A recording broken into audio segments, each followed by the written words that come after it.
Yabachi. What happened? Yarwala kansa ya skini nagwa wansi naserera namenyeka tatambula afukira mu kaseke. He suffered from skin cancer. Thereafter, he slid and fell down and then got broken.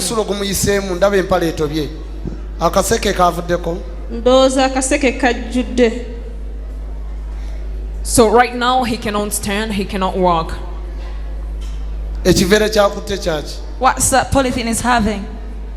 The polythene bag. The polythene is containing clothes. What happened? Okay, wabachi. What happened? Nalwala kansa na amagulu nagasanyalala. Sina kyempuliramu kyonna n'ekimu wano kati. Ate n'ekirala nfuke omusulo gubeera gumpita mu buli budde. Katulabe. Can we take a look? All the legs got paralyzed. And don't open your zip, please. It's okay. Don't. Sajja.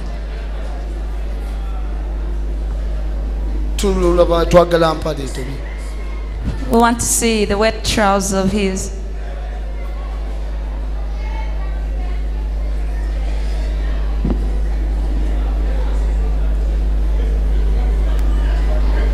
That is how the trouser got wet because of the inability. What happened to this man is he got cancer. Thereafter getting cancer, he slid and fell down. So on falling down, the legs got broken. Right now, the legs are paralyzed because of the sickness. He cannot urinate well. He urinates through the help of the medical treatment. So right now, he's here looking for help from the man of God. Explain to us. Msumba nino obuzibu bungi naye genduse maaso go sina kyengenda kulekayo. Nalwala kansa nga nina mukyala wange andabirira. Yono. Is she your wife? Yo yali awo. Kakati maze emyaka 3 musumba nga ndi wansi nebase. Naye ekisinga okunnuma mukyala wange alina omusajja. Olw'obujoozi obungi mukyala wange omusajja amuleta mu nju ne bakola byonna bye baagala nga nze ndi awo wansi. Musumba ekintu ekyo kinnuma era kyenvudde nsalawo ndikenze mu maaso go sina kyengenda kulekayo. Hold on a little bit. Ono omukazi alina omusajja. This lady has amuleeta mu nnyumba yo ne badda ali ku buliri nga bw'oli awo wansi. Musumba amuleetera ddala mu buliri nga nze ndi awo wansi. Nga buli kye bakola kyonna wali ku buliri okiwulira. Bulungi musumba mukyalo oyo gwe mulaba.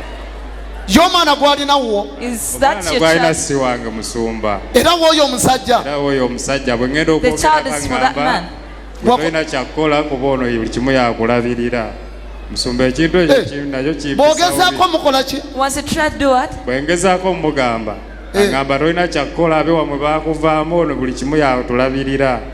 Ne musumba ekintu ekyo kinnuma nnyo buli omutima gwange. Ntekako obulwadde ne ntekako ekinyigira ddala musumba.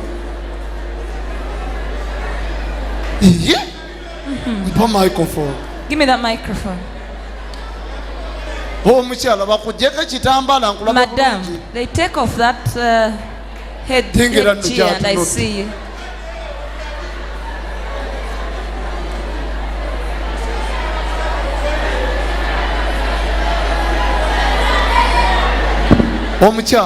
Lady, face this side. Why do you bring another man into your husband's house?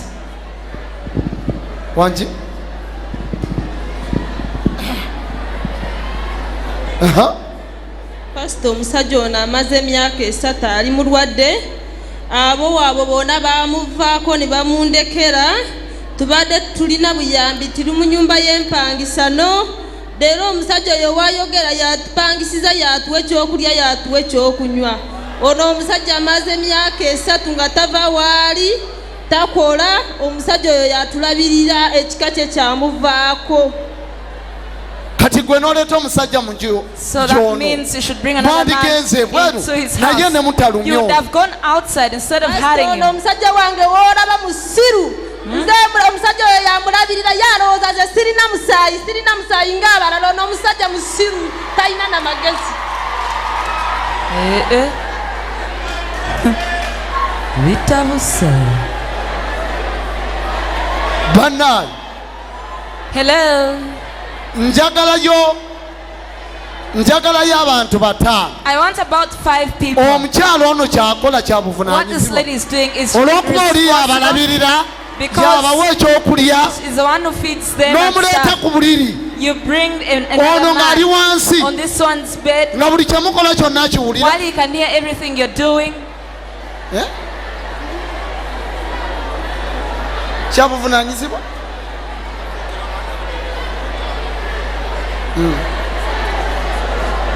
Aha. Yes. Musumba oyo mukyala ye mulwadde goba osabira ono musajja mulamu. Aha. Pastor nze neebaza omukyala ono kuba teyalekawo bbaawe wadde abadde ayeera naye ng'ate ekikulu alabirira omusajja ono. Omusajja amaze emyaka 3 mulwadde takola ki naye omukyala teyamuddukako. Ayeeyiza amagezi okulaba ng'omusajja waawona era yamuleesere wano. Ono ate tambuza yandituusa atya wano. Omukyala ono tumwebazeeko. For me, what I can say, this lady, excuse me how I'm going to call her. She's evil. You cannot sleep with a man on the bed and your other husband is down and you complain that he's the one who pays everything. He's the one who pays everything. That's why you are sleeping with that man on the bed so that you can help the person who is suffering. She's looking for help.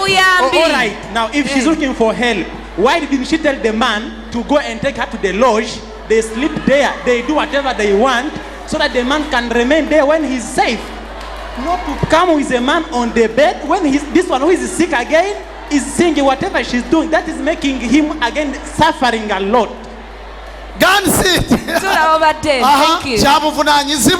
Is it responsible? Musumba ono mukyala era mukyala kuba tosobola kubeera n'omwami myaka 3 tokola mulina abaana ono mwami alina okunywa alina okulya olina omwoyoleza kati mbulira Musumba nga tokola oba jawa ssente bakisapootinga omusajja ne bamuleeta mu nju ne badda wali ku buliri ng'ono yeebase wansi musajja watu.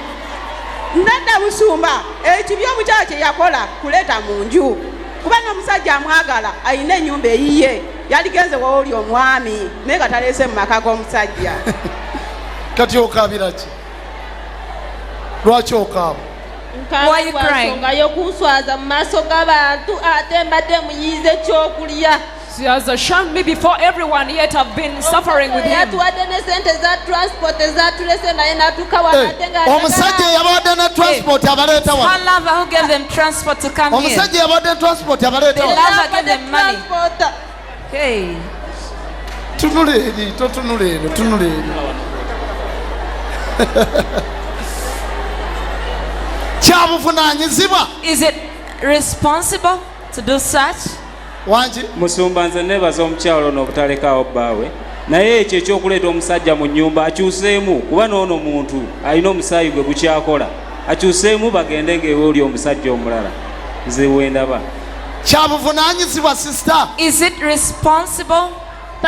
Pastor omukyalo ono byatunyumiza mandaazi simanya musaayi simanya bikyo omusajja naye talina musaayi. Omusajja naye alina omusaayi naye lwakuba lwalulwadde si kyabuvunaanyizibwa. Amaloogi mangi galinga bijanjaalo. Lwaki oleeta omukazi mu nnyumba y'omusajja? Omusajja naye alina omusaayi lwakuba lwalulwadde. Kiyolifa tewerabidde. What is it you cannot forget in your life? Aha.